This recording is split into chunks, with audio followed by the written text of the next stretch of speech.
একজন পুরুষ মানুষের ভালোবাসা কখনো দেখা যায় না, দেখা যায় শুধুমাত্র তার দায়িত্ব।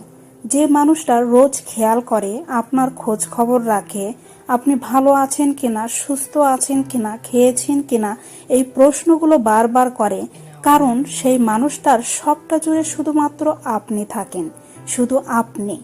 কিন্তু আপনি সেটা খেয়াল করেন না। যে মানুষটা কথায় কথায় আপনাকে ভালোবাসে বলে, সে মানুষটা আসলেই আপনাকে ভালোবাসে।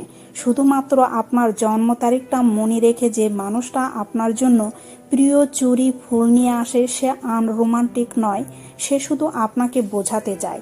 যে মানুষটা কাজে হাজারো ব্যস্ত থাকলেও বাহানা করে আপনাকে ফোন দিয়ে আপনার কণ্ঠস্বর শুনতে চায় বা অযথা ফোন দিয়ে আপনাকে রাগিয়ে দেয়, সে মানুষটা আপনাকে অবহেলা করে না, সে আপনাকে মিস করে।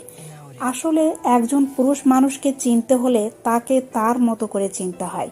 তার পকেটের শূন্যতা, চোখের গভীরতা আর চুপচাপ থাকার মতো।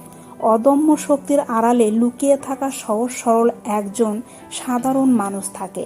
মেয়েরা অভিমান করে সবকিছু বলে দিতে পারে, কিন্তু একজন ছেলে তা পারে না।